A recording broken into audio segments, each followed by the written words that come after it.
"Get these nobodies out of my seat. I have a legacy to uphold," Victoria Kensington shrieked, slapping the anniversary champagne from Nadine's trembling hand. The first-class cabin gasped as the flight attendant forcibly removed the elderly couple from seat Wine Way. To Victoria, Kingston and Nadine were just expired luggage ruining her flight. She was too blinded by arrogance to see the quiet power in Kingston's eyes. She thought she was bullying a helpless pensioner. She didn't realize she was assaulting the silent billionaire who held the airline's debt.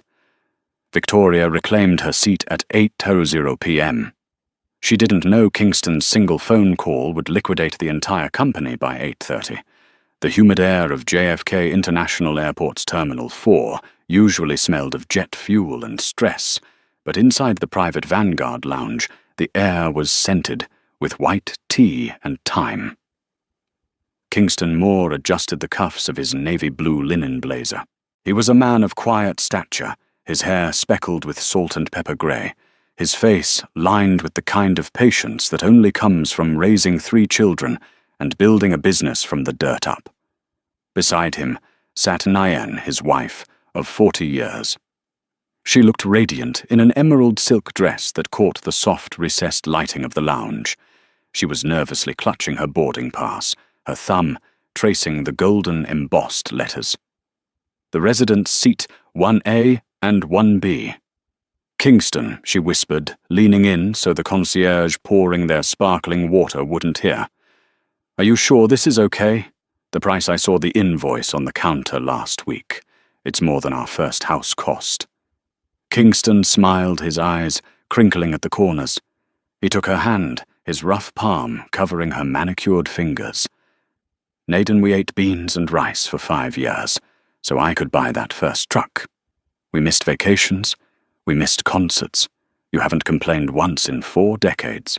If I want to fly you to Paris in a suite that has its own shower, I'm going to do it." Besides, he winked, a mischievous glint in his eye. "Business has been good this quarter. The logistics merger with the Stratford Group went through." Nayan shook her head, smiling. "You and your mergers. You retired 2 years ago, Kingston. Or so you said." "I'm a consultant," he corrected gently. "I just give advice now. And my advice to you, Mrs. Moore, is to drink that ridiculously expensive water and prepare to be pampered." They were flying Aura Airways, a boutique airline that had recently rebranded itself as the pinnacle of sky-high luxury. They weren't just flying first class. They were flying in the residence, a 2-seat private apartment, at the nose of the Airbus A380.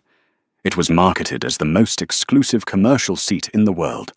The lounge was sparse, occupied only by a few tech moguls in hoodies and a drowsy-looking politician in the corner.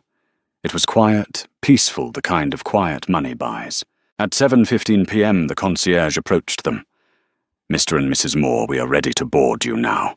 You have a private car waiting on the tarmac to take you directly to the aircraft steps." Nadine squeezed Kingston's hand. "A private car. Oh, Kingston." They were escorted down a private elevator, bypassing the chaotic TSA lines, the screaming toddlers and the exhausted masses. A sleek, black Porsche Panamera waited on the tarmac engines, purring. They slipped into the leather-back seat, watching the massive metal birds of the airport drift by. When they arrived at the Aura Airways jet, the sun was beginning to set, painting the sky in bruises of purple and orange. They climbed the stairs and were greeted by the purser, a woman named Beatrice with a tight bun and a smile that didn't quite reach her eyes, but was professional enough. "Welcome aboard, Mr. and Mrs. Moore," Beatrice said, checking their tickets. "Right this way. The residence is prepped for you." The suite was breathtaking. Polished mahogany wood, cream-colored Italian leather seats that converted into a double bed and a digital screen larger than the TV in their living room. A bottle of Dom Perignon 2008 sat in an ice bucket, sweating beads of cold condensation. "I could get used to this." Nayan laughed, settling into seat 1A. She ran her hand over the soft leather armrest. "I really could." Kingston sat in 1B, stretching his legs. He pulled a small, battered notebook from his pocket, an old habit. He liked to take notes on service quality. It was the logistics man in him. He always noticed the details. "The champagne is a nice touch," he murmured, jotting down a line. For 20 minutes it was perfect. They clinked glasses. They took a selfie laughing at their own awkwardness with the camera angle. The plane began to fill up behind them. The noise of economy and business class passengers muffled by the heavy soundproof curtains that separated the residents from the rest of the world. Kingston felt a profound sense of peace. He had made it. He had given Nairn the world. Then the curtain ripped open. It wasn't a gentle slide. It was a violent yank that sent the heavy fabric billowing. Standing there was a woman who looked like she had been cut out of a fashion magazine and pasted into reality with too much glue. She was tall, wearing a white Chanel tweed suit that cost more than a mid-sized sedan. Her blonde hair was styled in a sharp, aggressive bob. Oversized sunglasses, completely unnecessary, inside a dimly lit cabin, hid her eyes. Behind her trailed a man who looked more like a luggage rack than a human being, carrying 4 massive Louis Vuitton duffel bags. The woman didn't look at Kingston. She didn't look at Nen. She looked directly at the empty space where her luggage should be. "Kevin." She shrieked, her voice shattering the calm atmosphere like dropped glass. "Kevin, why is there people in my living room?" A flustered male flight attendant, Kevin scrambled into the suite behind her. He looked terrified. Sweat was already beading on his upper lip.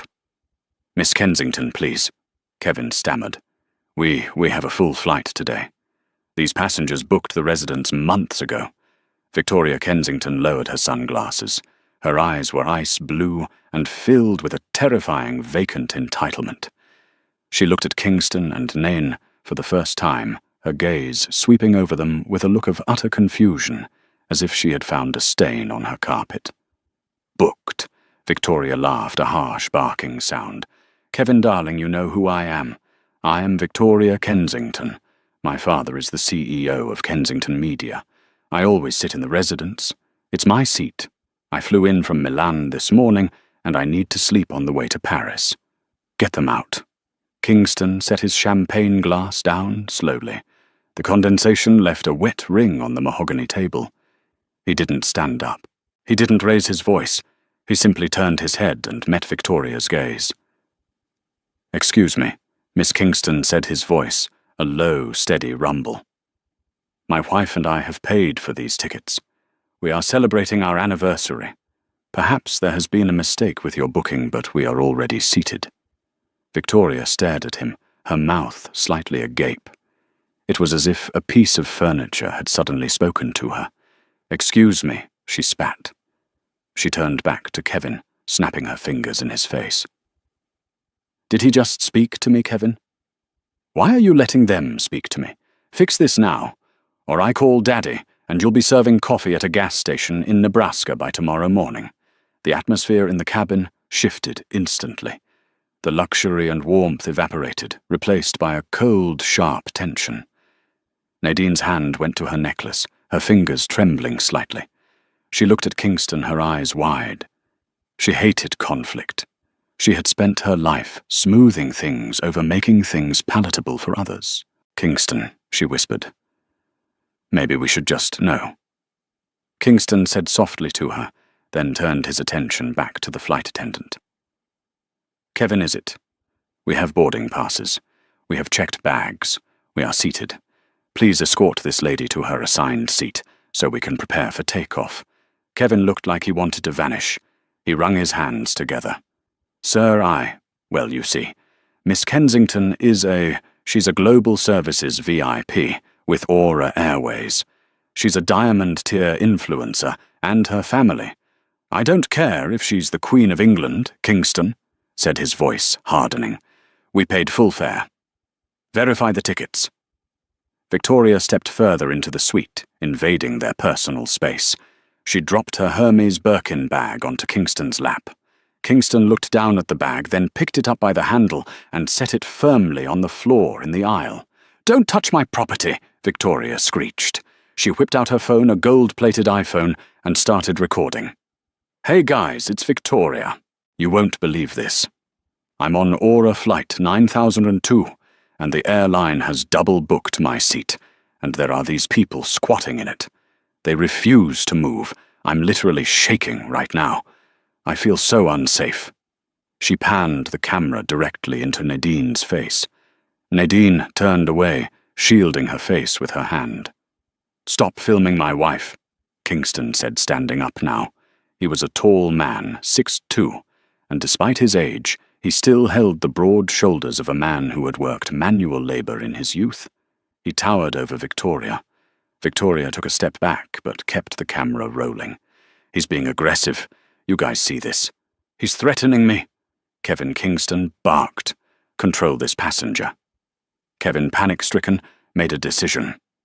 It was the wrong decision, born of cowardice and the fear of the Kensington name, which was plastered on billboards all over New York. "Mr. Moore," Kevin said, his voice trembling, Can I speak to you in the galley for a moment?" Kingston hesitated, then nodded. "Nyan, stay here." He stepped out of the suite into the small galley area, separating first class from the cockpit. Kevin closed the curtain, but Kingston could still hear Victoria's shrill voice complaining about the smell of Nyan's perfume. "Look," Kevin whispered frantically. "I'm sorry, okay, but you don't understand. The Kensingtons, they practically own the marketing firm that handles Aura Airways. If she isn't happy, heads roll. We have a couple of seats open in business class. They are lie-flat seats, very comfortable.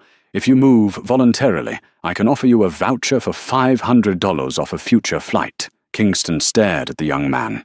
"You want me to move my wife out of the seat I paid $20,000 for on our 40th anniversary because a spoiled child wants to sit there and you're offering me a $500 coupon." It's not just that Kevin pleaded. Captain Miller, he knows the Kensingtons. If he finds out she's upset, he's going to side with her. "Please, sir, just make this easy. You people, you know how it is. You don't want trouble with the police?" Kingston's eyes narrowed into slits. The air in the galley seemed to drop 10 degrees. "You people." Kevin pulled, realizing his slip. "I meant passengers. You know, civilian passengers. She's a VIP. I am a paying customer," Kingston said, his voice icy. "I am going back to my seat. If that woman is still there, I expect you to remove her. If you do not, I will file a formal complaint with the FAA and the Department of Transportation before we even land." Kingston turned and walked back through the curtain. The scene he found made his blood boil. Victoria was sitting in his seat 1B. She had kicked her shoes off and had her feet propped up on the ottoman. Nadine was shrinking into the corner of seat 1A, tears welling in her eyes. Victoria was eating the nuts from Kingston's bowl. "Finally," Victoria said, not looking up from her phone. "Did Kevin explain how the world works?" "You can grab your bags. I think the overhead bins in row 45 have space." Kingston didn't sit. He stood in the aisle, blocking the view from the rest of the cabin. "Get out of my seat," Kingston said. "Make me." Victoria smirked. "I'm an influencer with 5 million followers. If you touch me, I'll ruin your life. I'll make sure you lose your job, your little house, everything. Do you know who my lawyers are? They're sharks. They eat old men like you for breakfast." Kevin Kingston shouted, his patience evaporating. Instead of Kevin, the cockpit door opened. Captain Miller stepped out. He was a thick-set man with a red face and 4 gold stripes on his shoulder. He looked annoyed to be pulled away from his pre-flight checks. He saw Victoria and immediately softened. "Miss Kensington," Miller said, forcing a smile. "I heard there was a disturbance." "Captain," Victoria pouted, pointing a manicured finger at Kingston. "This man is harassing me. He stole my seat reservation, and now he's threatening to hit me. I'm terrified to fly with him." Captain Miller turned to Kingston. He didn't ask for Kingston's side of the story. He didn't ask to see boarding passes. He saw a black man standing over a crying blonde VIP. His bias filled in the rest of the story instantly. Sir Captain Miller said, his voice booming with authority, "I'm going to have to ask you to grab your belongings and deplane immediately." Kingston looked at the captain. "Excuse me. I have a valid boarding pass. She is the intruder. Ask your purser." Miller didn't look at the purser. "I am the captain of this vessel. I have the authority to remove any passenger who poses a threat to the safety or comfort of the flight. You are upsetting a premium client and disrupting the departure. Grab your wife and get off my plane, or I will have the Port Authority police drag you off." Nan let out a small sob. "Kingston, please, let's just go." "It's not worth it." Kingston looked at his wife. He saw the humiliation in her eyes. He saw the smirk on Victoria's face as she took another sip of his champagne. He saw the captain's hand resting near the phone to the tower. Kingston took a deep breath. He reached into his pocket and pulled out not his boarding pass, but his phone. "You're making a mistake, Captain," Kingston said calmly. "A very expensive mistake." "Is that a threat?" Miller stepped closer, puffing out his chest. "You are now trespassing on a federal aircraft. Kevin called the police. Tell them we have an unruly passenger refusing to deplane." "No need," Kingston said. He unlocked his phone. He didn't dial 911. He opened a secure app, a black icon with a silver shield. He tapped a contact named J. Sterling, Director of Asset Management, Vanguard Sovereign Group. He held the phone to his ear. "Get off," Miller shouted. "Now, hello, Jonathan Kingston," said into the phone, his voice cutting through the captain's shouting. "It's Kingston. Kingston Moore." "Yes, I'm currently on Aura Flight 9002, tail number N4008, VA. Yes, the A3 Waititi." The cabin went silent. Victoria paused mid-show. The specific mention of the tail number was unusual for a normal passenger. Jonathan Kingston continued maintaining eye contact with the captain. "Trigger the clause." "Yes, the default clause in the leasing agreement. Immediate repossession. I'm looking at a breach of contract regarding the safe and professional operation stipulation, specifically Section 4, Paragraph 2. Also flag the airline's credit line with Stratford Holdings as high risk. Freeze their fuel accounts." Kingston paused, listening to the voice on the other end. "Yes, right now I'm standing on the plane. I want the engines off before this call ends." Captain Miller laughed.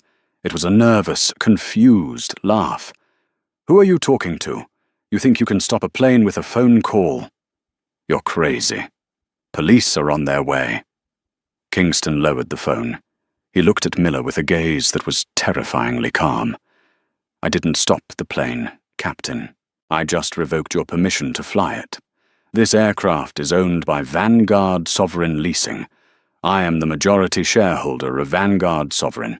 You haven't paid your lease fees in 3 months, and I was letting it slide because I liked the CEO. But you just evicted the landlord." Suddenly the lights in the cabin flickered. The low hum of the auxiliary power unit, which powered the air conditioning and lights while at the gate, sputtered. Then total silence. The air vents stopped blowing. The cockpit instruments visible through the open door went black. The plane had just been remotely killed. The silence on an Airbus A380 is heavy. It is not a natural silence. It is the suffocating absence of the artificial life support that keeps 500 people comfortable in a metal tube. When the power died, the ambient noise of the terminal outside rushed in the distant whine of other jets, the clanking of luggage belts. But inside, the air immediately began to grow stale. Captain Miller stood in the doorway of the cockpit, his hand still hovering near the emergency comms panel. His face, previously flushed with the arrogant heat of authority, had drained to a sickly shade of grey. He flicked a switch on the wall. Nothing. He tried the backup battery bus. Dead. "What did you do?" Miller whispered, his voice cracking. He looked at Kingston Moore not as a passenger anymore, but as a warlock who had cast a hex on his machine. "You can't just turn off a plane." Kingston sat back down, in seat 1B Victoria's stolen seat, and crossed his legs. He looked entirely unbothered by the darkness. He picked up his glass of warm champagne. "I didn't turn it off, Captain," Kingston said, his voice calm and echoing in the silent cabin. "I revoked the digital certificate for the avionics software. Modern planes are computers with wings, and like any software, it requires a valid license key to operate. Vanguard Sovereign Leasing just revoked that key for non-payment and breach of contract. Effectively, this aircraft is now a 200-ton paperweight." "You're lying," Victoria screeched from the corner. She held her phone up, tapping furiously on the black screen. "My Wi-Fi is gone, Kevin. I can't upload my story. Fix the Wi-Fi immediately. M. Kensington, please." Kevin whimpered.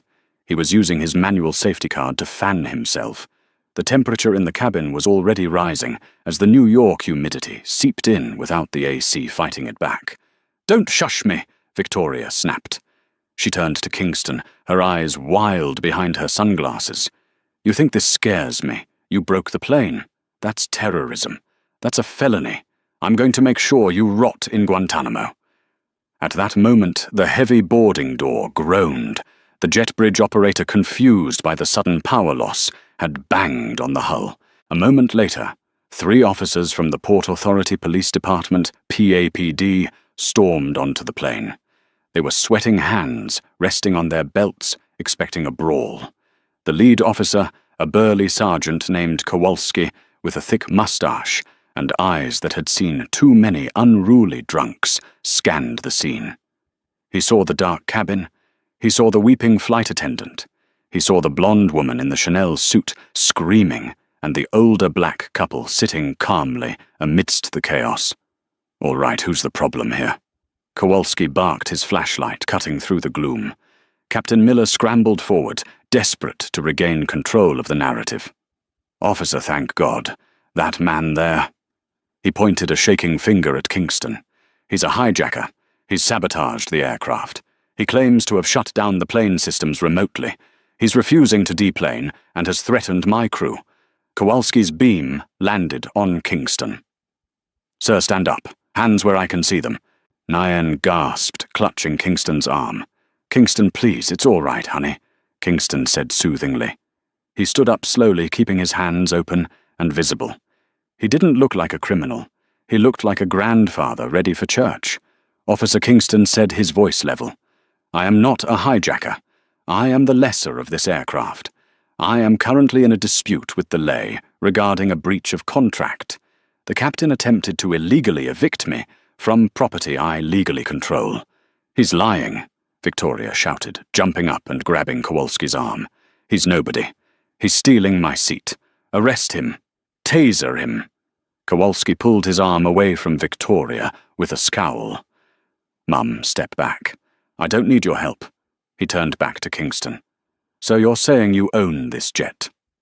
"My company does," Kingston corrected. "Vanguard Sovereign Group. I am the chairman." "Do you have a UV light on you?" Sergeant Kowalski blinked. "A UV light?" "Yeah, for checking fake IDs. Why shine it on the back of my boarding pass?" Kingston said. "And then ask the captain to show you the aircraft registration papers in the cockpit. You'll find the name Vanguard Sovereign listed as the owner." Kowalski hesitated, then pulled a small UV flashlight from his vest. He took Kingston's boarding pass. Under the purple light, a hidden watermark glowed.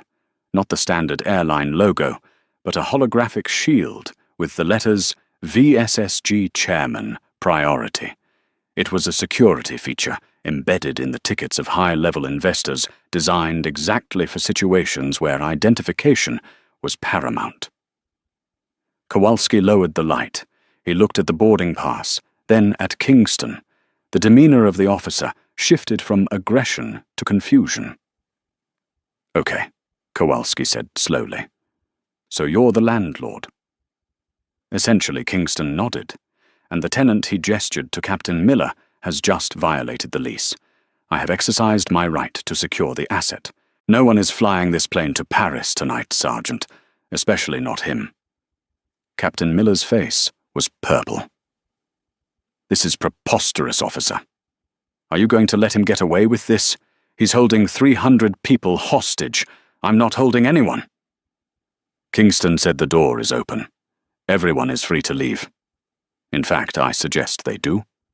It's going to get very hot in here. This is a civil matter. Kowalski grunted, realizing this was way above his pay grade. "Captain, if he owns the plane, I can't arrest him for trespassing on his own property, unless he gets violent." "Did he hit anyone?" "He threatened me," Victoria cried. "He looked at me with aggression. He asked for his seat back." Nadine spoke up, her voice trembling but clear. She stood up, smoothing her dress. "This woman stole our seats. The captain refused to check our tickets because, well, look at us and look at her." Kowalski looked at Victoria, who was now chugging water from a bottle she had snatched from the galley. He looked at Nairn, dignified and tearful. He looked at Captain Miller, who was sweating profusely, not just from the heat, but from the dawning realization that he had bet on the wrong horse. Captain Kowalski said, "Did you check their tickets?" I was told by the purser there was a double booking," Miller stammered. "Miss Kensington is a Global Services VIP. I made a command decision. You made a biased decision." Kingston corrected, "And it just cost you your career." Suddenly the silence of the cockpit was broken by a shrill mechanical ringing. It was the satellite phone, the only piece of equipment on the plane with an independent battery source. Captain Miller stared at it. It was the red phone, the direct line from Operations HQ. "You might want to answer that," Kingston said, checking his watch. "That will be the CEO. He probably just got the alert that his flagship aircraft has been remotely bricked." Captain Miller stumbled into the dark cockpit and grabbed the handset. "This is Captain Miller." The voice on the other end was so loud that Kowalski could hear it from the galley. It was Robert Archibald, the CEO of Aura Airways, and he sounded like a man watching his house burn down. "Miller, what the hell is going on? We just lost telemetry on Flight 902. The leasing company just hit us with a kill command and a default notice. They're claiming a Class A violation of the Passenger Non-Discrimination Clause." "Who did you kick off that plane?" Miller's hand shook. "Sir, there was a dispute over Seat 1A. A couple, Mr. and Mrs. Moore. They were arguing with Victoria Kensington. There was a silence on the line, so profound it felt heavy. Then a whisper. 'Did you say Moore?' "Yes, sir. Kingston Moore. He claims to own the leasing company." "You idiot!" Archibald screamed, the sound distorting the speaker. "You absolute unmitigated Kingston Moore isn't just the owner of the leasing company. He founded the logistics firm that ships 70% of our spare parts. He sits on the board of the bank that holds our fuel credit lines." Miller put him on the phone. Now Miller walked out of the cockpit, looking like a man walking to the gallows. He held the phone out to Kingston. It's for you." Kingston didn't take the phone immediately. He took a sip of his water. He adjusted his cuff. He let Miller stand there, arm extended, serving him like a butler. Finally, Kingston took the receiver. "Hello, Robert," Kingston said pleasantly. "Kingston." Archibald's voice shifted instantly to a tone of desperate fawning. "Kingston, I am so sorry. I'm looking at the report now. This is a massive misunderstanding. Please tell me we can fix this. Reactivate the aircraft. We have media on board. We can't have a cancellation." "It's not a cancellation," Robert Kingston said. "It's a repossession. Your captain just ordered me off the plane because a 20-year-old influencer wanted my seat. He threatened to have me arrested. He didn't check my ticket. He didn't listen to reason. He chose his VIP over a contract. I will fire him," Archibald promised, "immediately. I'll fire him right now. I'll fire the purser. I'll fire the gate agent. Kingston, please. This will bankrupt us. The stock market opens in Tokyo in an hour. If news gets out that we lost our fleet license." "The news is already out," Robert Kingston said, looking at Victoria. She was now live streaming again, complaining about the heat, oblivious to the fact that she was documenting the airline's collapse. Your VIP is broadcasting the conditions on board to 5 million people. She's showing the world that Aura Airways has no power, no AC, and a captain who profiles his passengers. Kingston, name your price anything. Free flights for life, a seat on the board, a check for $1 million. Kingston looked at Nen. She was wiping her eyes. The humiliation she had felt 10 minutes ago had hardened into something else. She looked at Kingston and shook her head slightly. She didn't want money. She wanted dignity. "My price," Kingston said, his voice dropping an octave, "is that you personally come down here and escort us off this plane, and I want you to bring the press. What, you heard me? I want a public apology on the tarmac tonight, or the plane stays dead, and tomorrow I pull the fuel credit line." There was a long pause. "I'm at headquarters in Chicago. I can't get to JFK in less than 2 hours." "Then you better get a fast jet, Robert, because I'm comfortable. I can wait. But I don't think Miss Kensington can. Her makeup is starting to run." Kingston hung up the phone. He handed it back to Miller. "He'll be here in 2 hours," Kingston told the captain. "In the meantime, I suggest you open the doors and let the economy passengers off. It's going to get very stuffy in here." The chaos that followed was biblical. As the temperature in the cabin climbed past 80 degrees, the passengers in the back, who had no idea why the plane was dark, began to revolt. The air was thick with the smell of sweat and anxiety. Babies were screaming. Victoria Kensington was losing her mind. "Why is it so hot?" she screamed, fanning herself with a safety card. Her perfectly straightened hair was beginning to frizz. "Kevin, get me a battery-powered fan. Get me ice." "We have no ice." "Miss Kensington," Kevin snapped, his own patience finally snapping. "The freezers are electric. The ice melted 10 minutes ago. It's water now. This is abuse," Victoria yelled. She turned her camera on Kingston again. "This man is torturing us." He shut the plane off. "He's a monster." But the comments on her live stream were changing. Kingston had pulled out his own phone. He wasn't live streaming, but he had texted his son, a high-ranking editor at a major financial news network. He had sent a simple text: "Aura Airways defaulting on lease. CIO panic. Captain racial profiling. I'm on board. Story is yours." Within minutes, the news broke. Breaking news. Aura Airways fleet grounded worldwide. Laying giant Vanguard alleges breach of contract after discrimination incident at JFK. People watching Victoria's stream began to comment. User 77. "Wait, I just saw on CNN. Did you steal that guy's seat? User fly high. The news says the old man is the owner of the plane." Lowell. "Victoria, you messed with the wrong one." Sarah J. "Victoria, are you the reason the plane is grounded? My sister is stuck in economy on that flight. She says it's 90 degrees back there." Victoria read the comments, her face pale. "No, he's lying. He's Miss Kensington." A voice boomed from behind her. It was a passenger from business class, a tall man in a suit sweating through his shirt. "Is it true? Did you kick them out of their seats?" "It's my seat," Victoria insisted. "Lady," the man growled, "I have a merger meeting in Paris tomorrow morning that is worth 10 million. If I miss it because you wanted to sit in row 1, I am going to sue you for every penny you have." "Me too," a woman from row 4 shouted. "I'm missing my daughter's wedding." The mood in the cabin shifted violently. The passengers weren't mad at the airline anymore. They were mad at the cause of the delay. They were mad at Victoria. "Get her off," someone chanted from the back. "Throw her off." Victoria shrank back into seat 1B, pulling her knees to her chest. For the first time in her life, her money and her name were not a shield. They were a target. 2 hours passed. The sun had set, completely plunging the plane into darkness, save for the flashlights of the PAPD officers, who are now stationed at the doors to prevent a riot.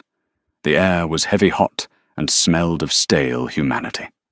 Most passengers had been allowed to deplane back into the terminal, But Kingston, Nadine, Victoria, and the crew remained. Kingston refused to leave until the CEO arrived. Victoria refused to leave because there was a mob of angry passengers waiting for her at the gate. At 9:45 p.m., a breathless flurry of activity erupted at the jet bridge. Robert Archibald burst onto the plane. He looked dishevelled, his tie, crooked sweat shining on his forehead. He was flanked by 3 lawyers and a PR specialist who looked like she was about to vomit. Kingston Archibald cried, rushing into the first-class cabin with a flashlight. Kingston thanked God. He ignored Victoria completely. He ignored his own captain. He went straight to Kingston, who was still sitting calmly in the dark, fanning Nairn with a magazine. Robert Kingston said, not standing up. "You made good time." "Kingston, please," Archibald pleaded, kneeling on the floor of the aisle next to Kingston's seat. It was a striking image. The CEO of a multi-billion-dollar airline on his knees before a retired logistics consultant. "Restore the certificate. Our stock dropped 12% in after-hours trading. The fuel suppliers in London have already cut us off. We are bleeding out." "Did you bring the press?" Kingston asked. "They are at the gate," Archibald said. "CNN, Fox, BBC. They are all there." "Good." Kingston finally stood up. He helped Nairn to her feet. "Here is what is going to happen. We are going to walk out there. You are going to announce that Captain Miller has been relieved of duty for gross negligence and discriminatory conduct. You are going to announce that Ms. Kensington has been banned for life from Aura Airways for verbal assault and disrupting flight operations. And then you are going to apologize to my wife." "Done," Archibald said immediately. "Done! Anything." "Wait," Victoria shrieked. She looked haggarded. Her makeup was ruined, her hair a disaster. "You can't ban me. I'm Victoria Kensington. My father will buy this airline." Archibald turned on her with a ferocity that startled even Kingston. "Your father Beck," Archibald spat, "just called me. He's trying to distance himself from you so fast he's getting whiplash. Do you know how much money your little stunt cost his portfolio? He owns stock in my airline. You stupid girl. You just tanked his investment." Victoria's mouth opened, but no sound came out. "Get off my plane, Archer," Bald hissed. "Police escort this woman off the premises and make sure the press gets a good look at her."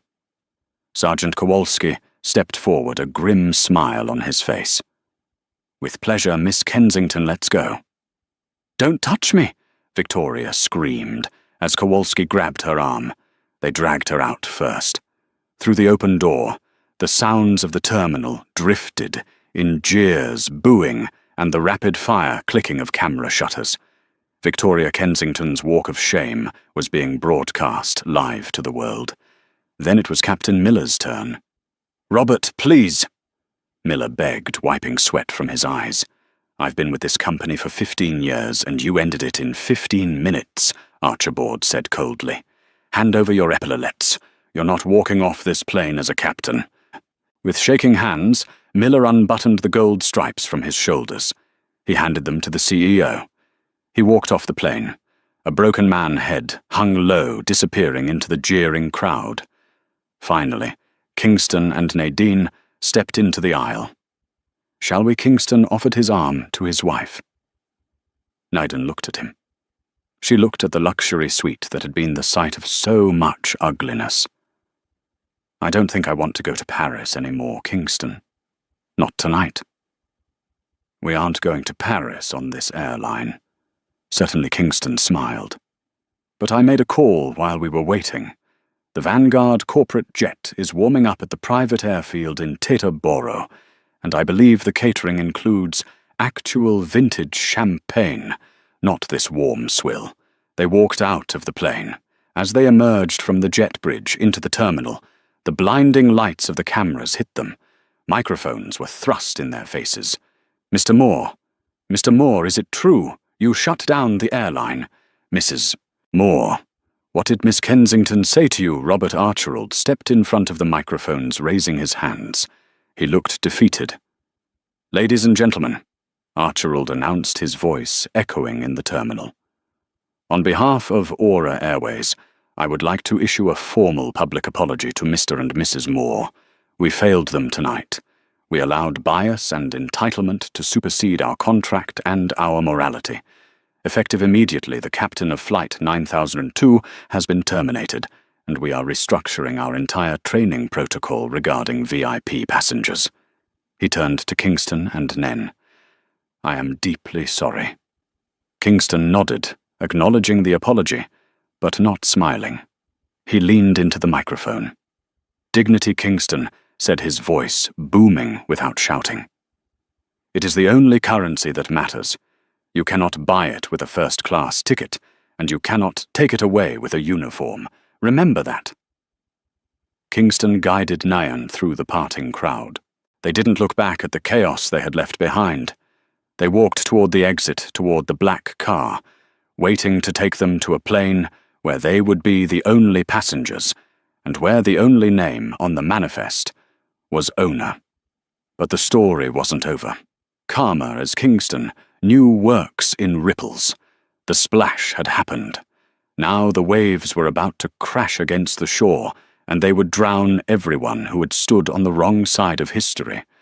While Kingston and Nyan were sipping chilled crystal on their Gulf Stream, GS 650, cruising at 45,000 Saturn FT Victoria, Kensington was sitting in a plastic chair in a holding cell at JFK, realizing that her phone had been confiscated as evidence. She didn't know yet that the internet had found her old tweets.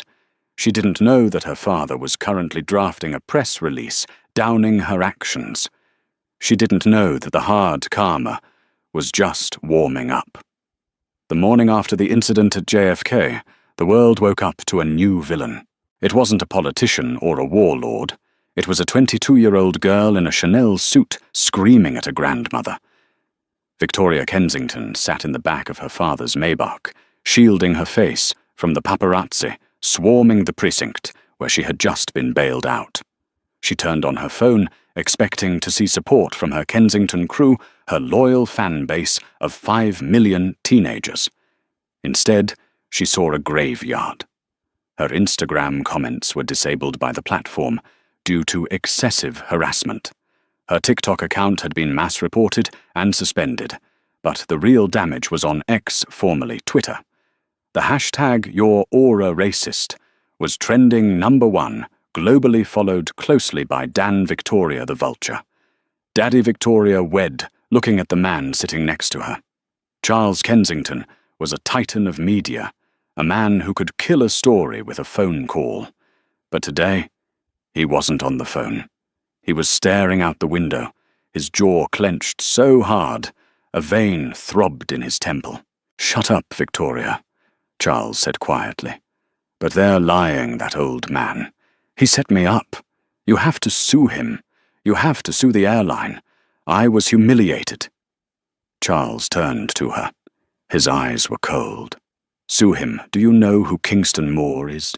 I had my analysts run a check on Vanguard Sovereign Group this morning. They don't just lease planes, Victoria. They own the debt on the building where my network headquarters is located. If I sue him, he calls the loan.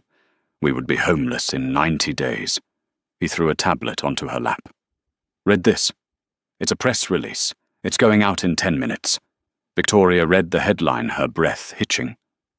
Kensington Media announces indefinite leave of Victoria. Kensington from all board positions. Charitable donation of 5 million. Pledge to NACP. You're firing me, she whispered. I'm saving the stock, Charles said. You're toxic. You're done. You're going to a wellness retreat in Arizona. No phone, no internet for 6 months. No, Victoria screamed, reaching for the door handle. I won't go. I have a brand. You have nothing. Charles roared, finally losing his composure. You are a liability. While the Kensington Empire was fracturing, our airways was trying to survive the nuclear fallout. Robert Archibald, the CEO, sat in a boardroom that smelled of stale coffee and fear. The stock had opened at $45 a share. It was currently trading at 12 and zats. We need a scapegoat, Archibald said, rubbing his temples. We fired Miller. We banned the girl. Why is the stock still dropping?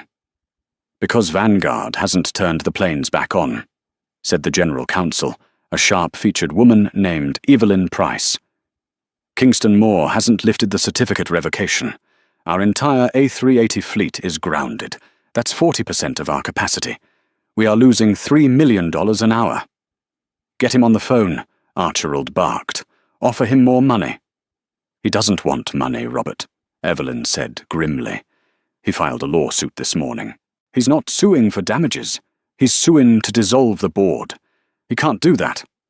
Archibald scoffed. He's a lessor, not a shareholder. He is now. Evelyn slid a folder across the table. While you were sleeping, Vanguard Sovereign executed a debt for equity swap based on the default clause you triggered. As of 9 a.m., Kingston Moore owns 51% of Aura Airways. He doesn't want a settlement. He wants a hostile takeover. Archibald felt the blood leave his face. He stood up, his knees shaking. Get the jet. I'm going to see him. You can't, Evelyn replied softly. He fired you 10 minutes ago. Security is on their way up to escort you out. The twist wasn't that the airline crashed. The twist was that Kingston Moore hadn't just stopped the plane. He had swallowed the company whole. 6 months later, the rebranding of Aura Airways was subtle but significant. The name was changed to Sovereign Air. The gold-plated assertiveness of the old brand was replaced with a slate-grey professionalism. The resident suites were still there, but the priority algorithm had been rewritten. Now upgrades weren't based on social media scores or famous last names. They were based on loyalty miles and random lottery for economy passengers. Kingston Moore sat in the same lounge at JFK, drinking the same sparkling water, but this time the lounge was fuller. The atmosphere was lighter. Mr. Moore, a young concierge, approached him. Your flight to Paris is ready. Captain Kowalski is flying you today. Kingston smiled. He had personally hired the former PAPD sergeant, who had been a commercial pilot in a previous life, before joining the police force to fly the flagship route. It was a petty touch, perhaps, but Kingston enjoyed the symmetry. Thank you, Kingston said. And sir, the concierge hesitated. There is a young woman applying for a job at the front desk. She insists she knows you. She's causing a bit of a scene. Kingston raised an eyebrow. Is that so? Let's see. He walked out to the main concourse. There, arguing with the hiring manager, was Victoria Kensington. She looked different. The Chanel suit was gone, replaced by a generic polyester blouse and black slacks, the uniform of a waitress at the airport TGI Fridays. Her hair was pulled back in a messy bun. She looked tired. I'm telling you, I have management experience. Victoria was pleading. I managed a brand. I have people skills. Ms. Kensington. The manager sighed. Your background check has a red flag the size of Texas. We can't hire you for the lounge. We have standards.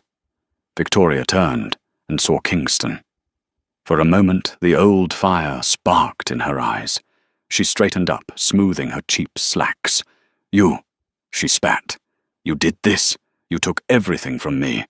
My dad won't talk to me. I had to sell my bags to pay rent. I'm serving potato skins to tourists. Kingston looked at her. He didn't feel anger anymore. He just felt a distant pity. I didn't take anything from you, Victoria, Kingston said softly. I just stopped you from taking things from others. You had a golden ticket, and you lit it on fire to see if it would burn. It did. Give me a job, she demanded, her voice cracking. I know who you are. You own this place now. Just give me a chance. I'll do anything. I'll clean the toilets. Kingston looked at the hiring manager. She says she's willing to clean. The manager nodded. We do have an opening in custodial services. Night shift minimum wage. Kingston looked back at Victoria. It's honest work, hard work. It might teach you the value of $1 or a seat. Victoria stared at him, tears streaming down her face. The humiliation was total, but she had no trust fund left. No followers, no choice. I'll take it, she whispered. Kingston nodded and walked away. He boarded his plane where Nayan was waiting with a glass of champagne, cold crisp, and served by a flight attendant who knew that the only thing that mattered was kindness. As the plane taxied, Kingston looked out the window. He saw a figure in a grey jumpsuit pushing a mop bucket across the terminal floor. He closed the blind. The engines roared to life engines he owned on a timeline he controlled. The pilot came over the intercom. "Good evening, folks. This is Captain Kowalski. We are cleared for direct routing to Paris. The weather is smooth. The skies are clear. And here at Sovereign Air we respect every passenger. Sit back, relax, and enjoy the flight." Kingston took Nadine's hand. Finally, he said, "We're going to Paris." Karma isn't just a concept. It's a law of physics. Victoria Kensington thought her status made her weightless, able to float above the rules of common decency. She didn't realize that the higher you float, the harder you fall when someone cuts the string. Kingston Moore didn't just defend his seat. He defended the dignity of everyone who has ever been looked down upon. This story reminds us that true power doesn't scream, it whispers, and when it speaks, it changes the world. We hope you enjoyed this tale of justice served cold at 30,000 Bertefteos. If you believe that respect should be the ultimate currency, hit that like button. Don't forget to share this video with someone who needs a reminder that arrogance has an expiration date. And please subscribe and ring the bell so you never miss a story where the good guys win. Thanks for watching.